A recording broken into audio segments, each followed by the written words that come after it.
Joining me tonight, former Trump 2016 campaign manager, Corey Lewandowski. Good to see you, Corey. I've spoken with the president about this troop withdrawal, if you would, and he really, you can tell, feels very, very strongly.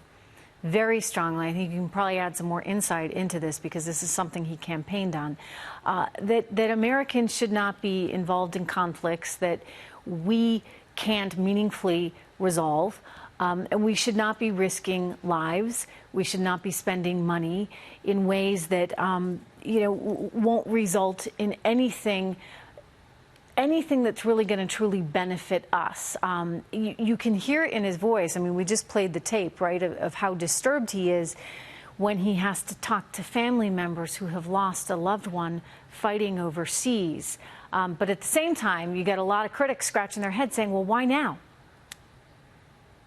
You know, Trish, as you remember on the campaign trail, what the president talked about was bringing back the men and women in uniform to our country unless there was a vital U.S. interest that we had those troops overseas. And the president at his press conference yesterday didn't even want to say how many countries our troops are in right now because it's embarrassing, because for too long we've been the police force of the world. We've got a war going on in Afghanistan that we've been in for over 16 years. The people who started serving in that war have since retired from the military, and people weren't even born who are now signing up to be in the military to go back and fight over there. It's $1 trillion.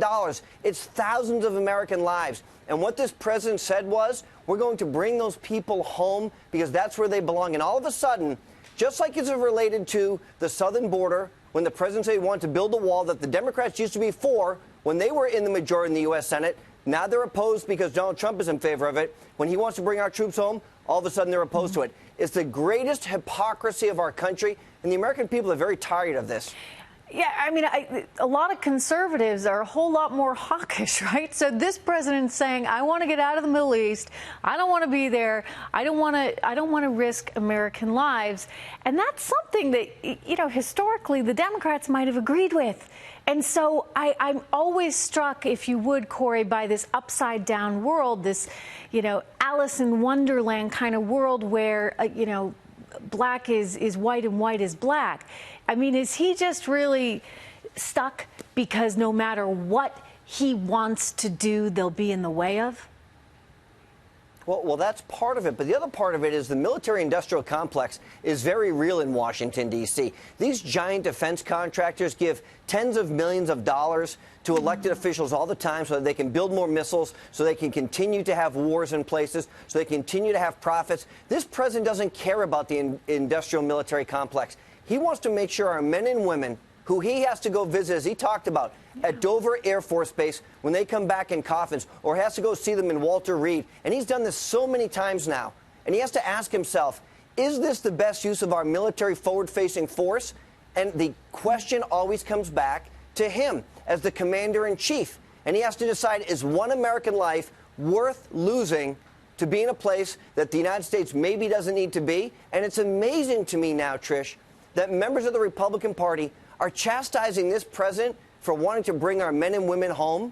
This is a president who's rebuilt our military from the depletion that happened under the Obama administration. So I know he loves our military, but he wants to make sure that our men and women are safe. Yeah, no, I understand that, and he's not wrong to want that. For sure. And to be the president of the United States, you have to live with yourself and you have to look at yourself every day in the mirror. And it's got to be awfully hard if you think, gosh, if I had only gotten those people out, maybe I could have saved their lives. Anyway, Corey Lewandowski, thank you for adding that perspective. Appreciate it.